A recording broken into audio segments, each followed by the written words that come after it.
Good morning. Welcome to Sacred Enzyme. I'm Stacy. Hope you're doing well today. So today I want to dive back into this book that I got a long time ago, and I did a video on it a while back. But I got this at our local library. I think that a higher version of me goes in and leaves these books for me to find when I come to the library. I kid you not. But there's a section in here, and this is talking about how they built, how they cast the bells, how they tune the bells, how all of this happens with the bell towers. And there's one in Lake Wales that sits on top of a meteor, and I've talked about this so many times, called Bok Tower Gardens. And this is the manual for how everything is done with the tower, with the bells, with the casting, and everything. All right, well, there's a really important page in here I want to share, and it's this one right here. And as you can see, it looks a lot like if you sliced the pyramid in half and opened it up, right? Okay, so this right here is a reverberatory furnace. A reverberatory furnace. So I keep going back to this because every time I see somebody talking something about Egypt, I think about this diagram. And then my mind just goes and goes and goes and goes and goes. So then this morning I seen a video where somebody was talking about how was it possible that all of these chandeliers that were in these old world buildings that were multiple tons, how they could get up there and change the candles out every day, right? Right. Well, it was just basically a hypothesis that it was all bullshit. So that got me thinking too, because I was thinking, okay, I keep thinking about this, and then I start thinking about that. And so then I start thinking, well, you know, it makes sense that they would put these chandeliers in there because it was a time of Venus, guys. It was a time of Venus. So let's talk about pixelated crystal light versus modern LEDs, okay? So light distribution. We had these old churches and all these old historical buildings with these massive chandeliers hanging from them. And they were multi-ton chandeliers, guys. This is no joke, with beautiful crystals, copper, bronze, all of that. Okay, so they had pixelated crystal light, thousands of small light points, no single dominant source, soft gradients, not sharp edges because they had the little prisms on there.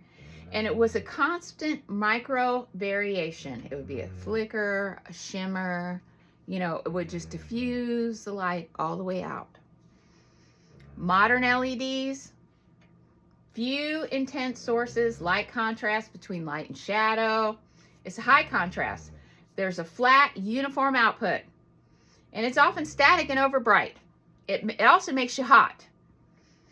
So the theoretic nervous system effect is that the body tends to relax more under distributed light than under concentrated glare. Distributed light feels environmental instead of interrogative. So, you know, it's an intrusive light, these LEDs. But these old world buildings that you go into, these churches, there's just an ambiance about them. You have these beautiful chandeliers and these lights and this geometric dome, and you have music. And so you have to take into account, what was the purpose of all of this? What was the purpose of all of this? Now, it wasn't just that it was pretty things. They all had a function. So let's talk about the spectrum and the warmth, okay? So these crystal environments created this warmth spectrum. They were heavy in red, they were heavy in amber and gold colors, and they had minimal, if you look, there is minimal blue frequency in any of these buildings. Now, why do you think that is? It feels closer to fire than to water. There's not a mistake here, guys, that all of our lights are being turned into blue lights, okay? There's a reason for it. LED environments are blue heavy, high color temperature, designed for visibility and not comfort, and it mimics daylight without the full spectrum, guys. Warm, low blue light tends to signal rest, safety, and social time. Blue heavy LED light signals alertness, unrest, unease. Okay?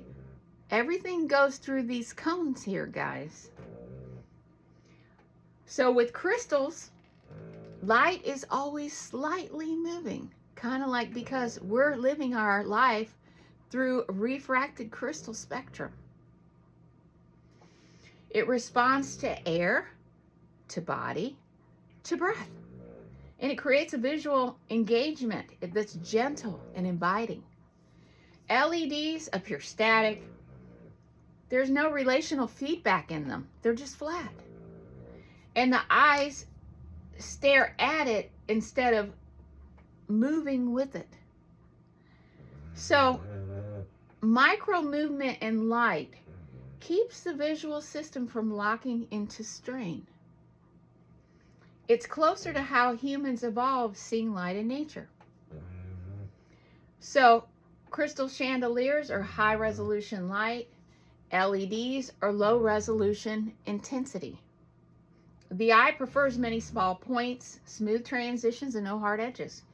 So hypothetically, crystal light reduces visual fatigue, encourages relaxed focus, and supports long periods of being together in close proximity. So people spoke more softly.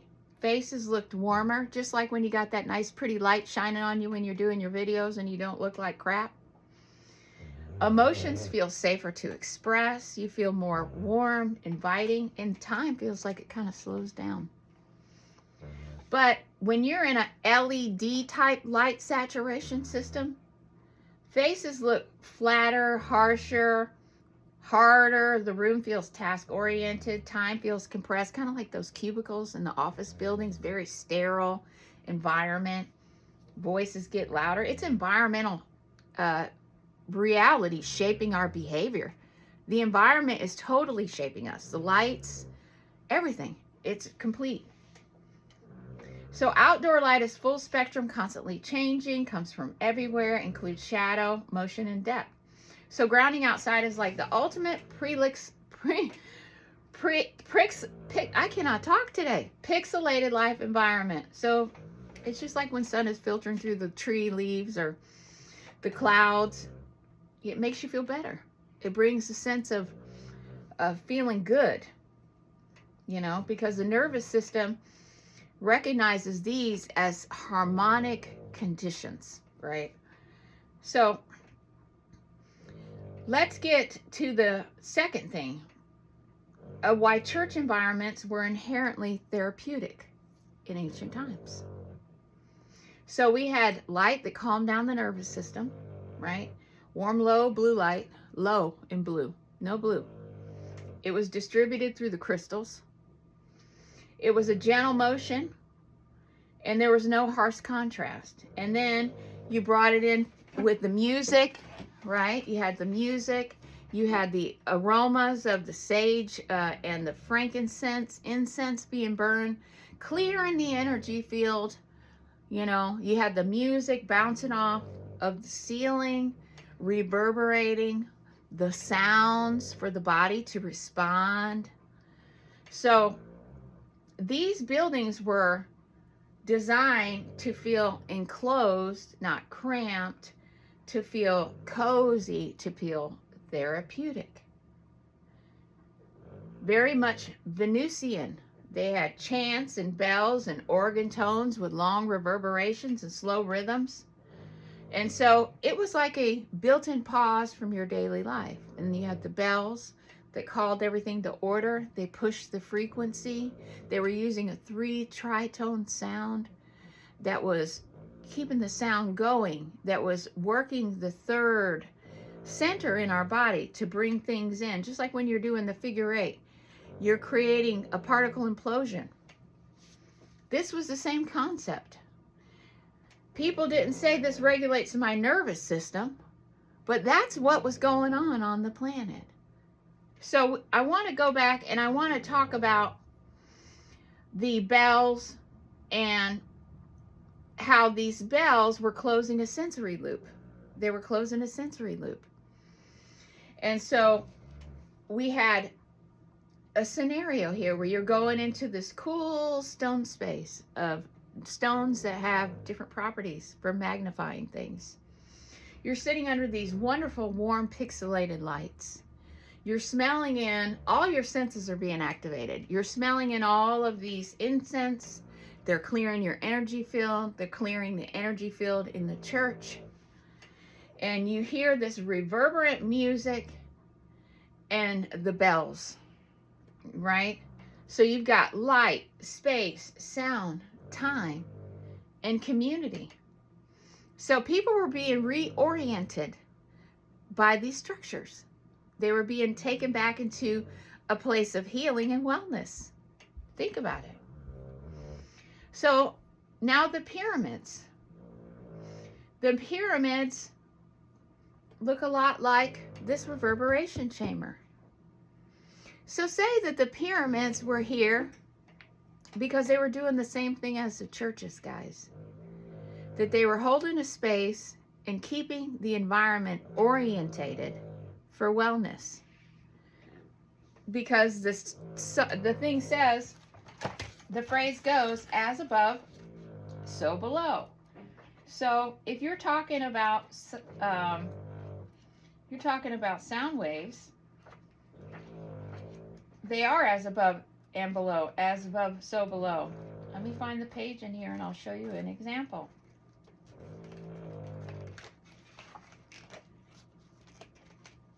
Right here.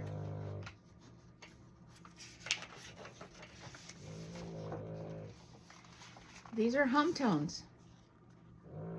You see? As above, so below.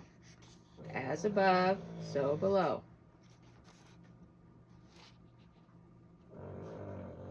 Makes sense, doesn't it? They're reverberation chambers for sound. They were stabilizing the planet because they were creating coherence. They were creating coherence. This is why they had capstones on the top. This is why they had reverberation chambers inside. This is why they had water running underneath. Some had mercury in them. They were all doing a job. It was all alchemy that was happening in those things, in those buildings. Enclosed spaces, enclosed structures allow vibration to build, reinforce certain frequencies, create coherence and strength, shape the character of the sound. So without the enclosure, the sound is weak, scattered, ununiform. So enclosure answers the question, what kind of sound are we talking about? So if we're talking about towers that have openings, louvers, arches, belfries, this allowed foreign vibration to exit. Okay? It projected it outwards. That's why these bells were heavy and they were pushing, and that's why they were cast in a certain type of frequency furnace, a reverberation furnace, because they had to have the profile on them just right to create the sound, to create the motion, to create the function. It projected it outwards and it distributed across a far distance. So they were spreading this out. They were carrying it out into the environment. So where does the sound go? So towers are about expression and not resonance. So a tower is not where the sound is born, it's where it's being broadcast. Okay? So the bell vibrates, the air vibrates around it, walls reflect and reinforce the wave, openings allow the wave to escape, the sound spreads across the landscape, the people feel it in space, not just their hearing. So this is an outward spreading of expression that was being done by the bells. Now, too much openness will dissipate the sound instantaneously. No carrying power or presence. Too little openness, the sound stays trapped, becomes muddy, or loses clarity. So the interesting thing is you have to think about these standing waves. And then we have to think about how this could possibly apply to the pyramid structures. So if the pyramid structures are reverberation chambers that created standing waves to keep the planet in coherence, then that would be the same thing with the bells, the chandeliers, the cathedrals. These were all put in place to create Venus, to create harmony, coherence, and cohesion across the planet. If we're creator beings and we manifest our own reality And if there was a system in place that would keep the vibration of the planet stable, harmonic, relaxed, and in a state that's close to bliss, then essentially the planet would be mirroring all of the aspect of Venus, right? If you take those out, you're left with a contained, rigid structure like Mars, a control system. Think about it. We have to go back and understand that we're creating our own reality, guys. Our state of mind determines the outcome of our reality. So if we're in a constant state of fear and we're not being stabilized by the structures that were put in place to stabilize our nervous system, then our projections are not grounded in the right vibrational space. So I'd love to hear what you have to say about that. It's been 15 minutes, and I think this is really interesting that this technology might be just a lot more simple than we think. That it was actually here to hold harmony on the planet so that we could be proper creator beings.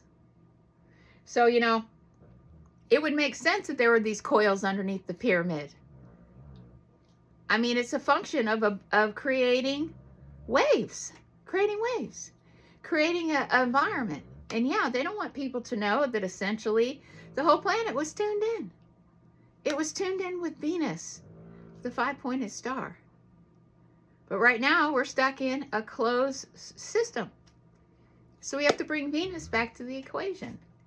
So with that, please let me hear your ideas and your thoughts. Don't forget to like and subscribe and share the videos. Thanks for watching Sacred Enzyme, and I hope to catch you on the next one. Have a good day. Bye-bye.